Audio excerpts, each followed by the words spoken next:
Bonjour à tous, bienvenue dans ce troisième épisode de Il y a plus de saison. Il y a plus de saison, c'est l'émission qui vous parle des séries télé en 4 minutes.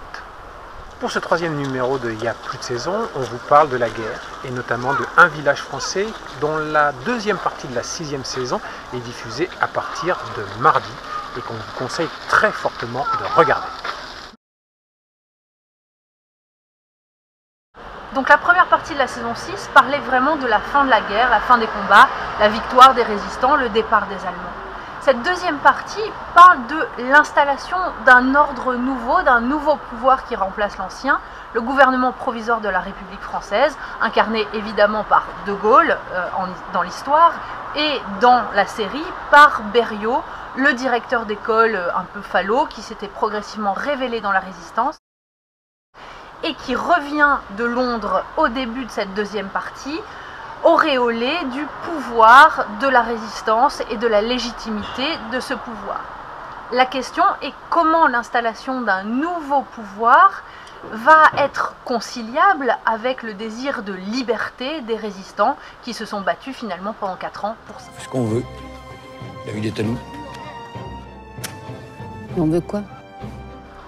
Là où la série devient vraiment intéressante, c'est que précisément Berriot, avec le pouvoir, se met à ressembler à Servier, donc le sous-préfet qui avait le pouvoir sous l'occupation, et on voit que les mêmes questions se posent à lui, c'est-à-dire comment on gère le pouvoir, comment on rétablit l'ordre, que finalement rétablir l'ordre, eh bien ce n'est pas faire régner la justice et encore moins la vérité. C'est ça qui est à la fois terrifiant et extrêmement intéressant dans cette deuxième partie, c'est qu'on voit que finalement le pouvoir corrompt absolument, comme le dit l'adage.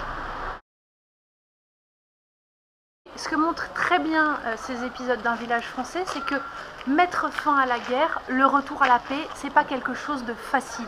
C'est quelque chose qui réclame des compromis, voire des compromissions morales, mais c'est aussi quelque chose qui réclame l'oubli, le pardon, et quelque part aussi le mensonge, parce que ce que nous racontent ces épisodes, c'est comment ce mythe de la France résistante, ce mythe de la France gaullienne, qui était effectivement un mensonge, était nécessaire au retour au calme, était nécessaire à passer à l'après, à cette France de la 4e République.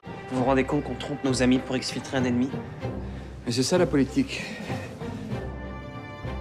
Tu couvres pas marketer quand même.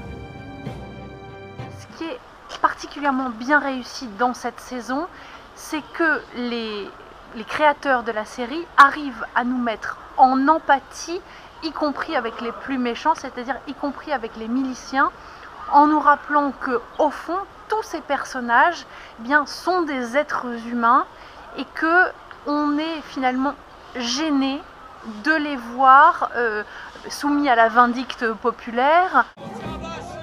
Une France unie dans la lutte contre l'envahisseur, prête à reconstruire un pays libre et nouveau. Vive la République, vive la résistance, vive la France. La seconde partie de la saison 6 de Un village français commence mardi 24 novembre sur France 3 et son slogan c'est celui-là.